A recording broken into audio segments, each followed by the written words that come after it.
Ben voilà, bonjour, merci d'avoir accepté de me rencontrer. Donc, vous êtes représentant du syndicat libéral à la Poste, c'est bien ça? Tout à fait, Avec oui. Monsieur Rosier. Oui. Alors, dites-nous un peu pourquoi aujourd'hui, en 2007, on a un intérêt ou non à se syndiquer? Je pense que l'intérêt de se syndiquer quelque part, c'est se protéger de tout ce qui se passe au niveau social actuellement sur le marché et dans un contexte qui est en train de se développer, je veux dire, d'une manière, malheureusement pour l'ensemble des travailleurs et à quelque titre que ce soit, d'une manière négative. On est en train, ou en tout cas c'est le sentiment que nous percevons en tant que syndicalistes, c'est que l'entreprise, en tout cas celle dans laquelle je suis représentatif, est occupée à nous enlever nos acquis, enfin, l'acquis des travailleurs, et on a besoin de se protéger. Je pense aussi que le rôle d'un syndicaliste maintenant, et en tout cas d'une organisation syndicale, c'est avant tout un rôle social. Nous remplissons un rôle social au quotidien, et mes adjoints de la même manière. Nous réglons les problèmes des gens au quotidien qui ne savent plus à qui s'adresser. Je pense que c'est une raison suffisante que pour, en tout cas, motiver une adhérence à une organisation syndicale, au même titre par ailleurs qu'une adhérence à un parti politique. Vous parlez justement d'un parti politique et d'une adhérence. Quel est le lien structurel, fonctionnel ou informel qui existe entre le MR et le syndicat libéral? Je pense que ce qui nous réunit, le monde politique et le monde syndical, c'est cette appartenance, c'est ce que nous avons en soi de bleu, de libéral. Je me complains toujours à faire remarquer qu'en fait, la force je vais parler de mon organisation syndicale libérale, c'est que nous sommes devenus au fil du temps plus socialistes que les socialistes ne l'ont jamais été. Et ce que je dois quand même constater aujourd'hui, ce qui peut mettre en péril justement ce poids, c'est le fait qu'au niveau politique, c'est mon impression et je pense que c'est l'impression de pas mal de syndicalistes, nous ne nous sentons pas suffisamment soutenus par le monde politique qui semble tout ignorer de notre situation. Alors, le service de proximité qu'est la Poste, pour le moment, est secoué. Une grève a été subie il y a quelques jours. En quelques mots, comment fonctionne la Poste aujourd'hui? Quelle est l'influence du Danemark? Quelle est l'influence de l'État?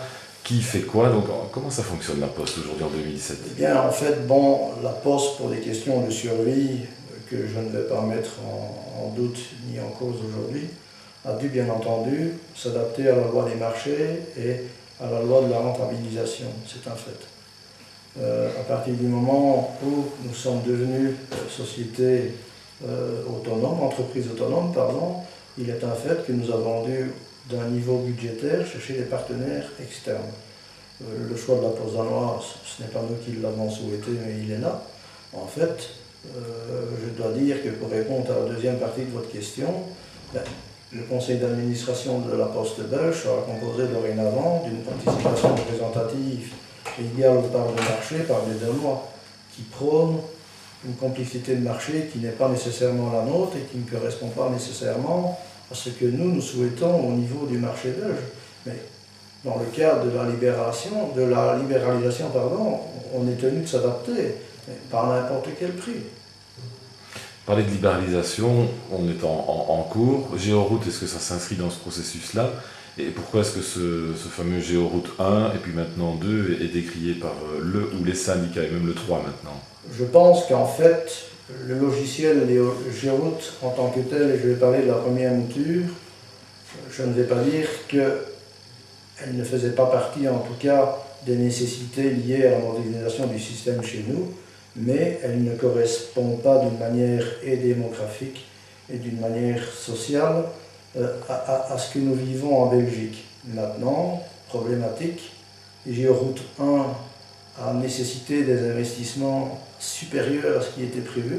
Donc budgétairement, ça a coûté à l'entreprise. Et directement, vous devez savoir que le processus Géoroute ne se limite pas à un projet.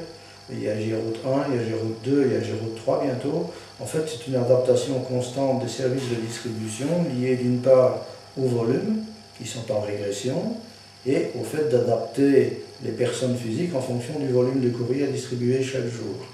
Malheureusement, ce que les autres pays, en tout cas dans un contexte européen, ont mis plus de 10 ans à mettre en place, et on en tire encore aujourd'hui les premières conséquences qui ne sont pas toujours positives.